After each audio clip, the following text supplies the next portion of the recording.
The Trumpet Daily.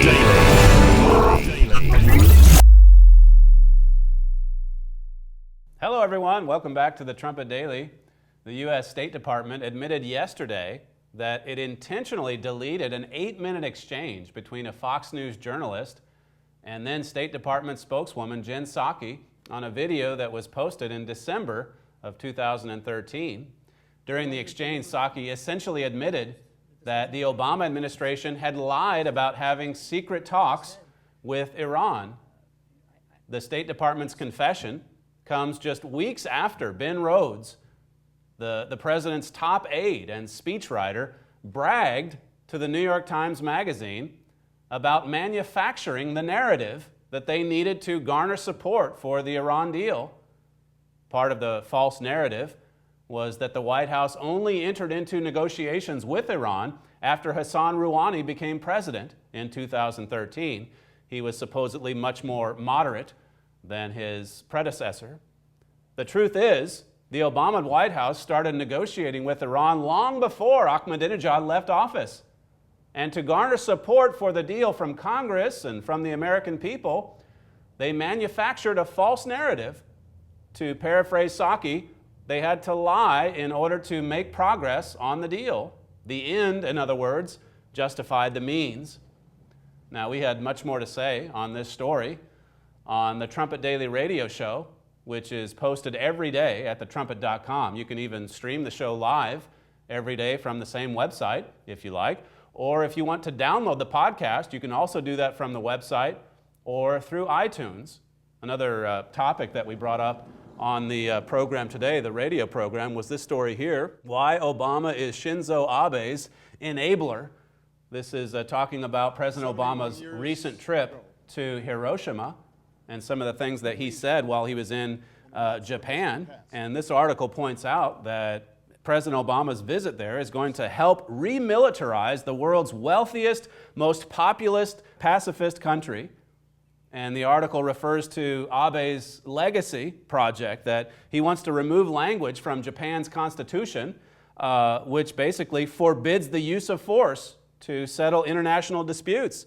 You might remember or know about Article 9 in Japan's constitution. This is what the United States imposed on Japan after World War II, that the Japanese people forever renounce war as a sovereign right of the nation and the threat or use of force as means of settling international disputes. It says later in the article, land, sea, and air forces, as well as other war potential, will never be maintained. And so that's what we said would be the permanent condition coming out of World War II. The war potential would never be maintained. Now, all of that's changing. And it's interesting, if you look at the history with Germany, we said much the same. I mean, there was a joint statement coming out of World War II from the United States and Britain. We said it's our inflexible purpose to destroy German militarism and Nazism and to ensure that Germany will never again be able to disturb the peace of the world. And now you see Germany pouring money into its defense. You hear talk about a European army. And then as this New York Times piece brings out, you hear talk now about Japan remilitarizing itself. Look at these dramatic changes that are taking place. In fact, if you go back to when these statements were made, there was one lone voice.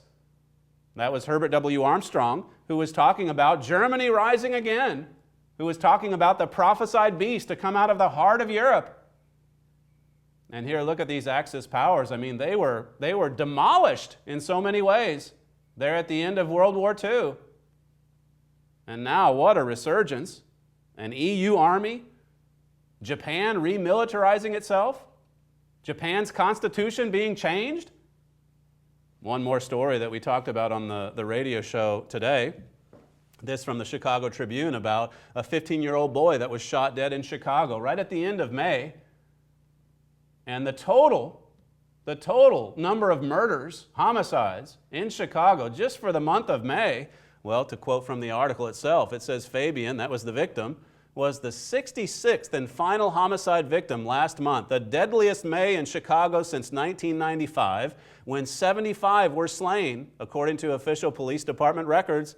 It says for the first 5 months of this year, 243 people have been killed, the most fatalities since 248 perished in 1999. I mean, you're talking about records over the past 15 to 20 years. And of course, that's been the trend in all of America's big cities, or at least so many of them. It's not just Chicago. Now, you think about what some of the prophecies of God have to say about violence, a chain of violence. This verse right here, Ezekiel 7:23, make a chain, for the land is full of bloody crimes, and the city is full of violence. Make a chain. Make a chain. God is saying that our cities would be replete with violence, just absolutely satiated with crime, so much so that it's like a chain linked together, one violent crime after another, after another, after another. Another verse in Ezekiel, chapter 9, verse 9, then said he unto me, the iniquity of the house of Israel and Judah is exceeding great, and the land is full of blood, and the city full of perverseness. For they say, the Lord has forsaken the earth, and the Lord sees not.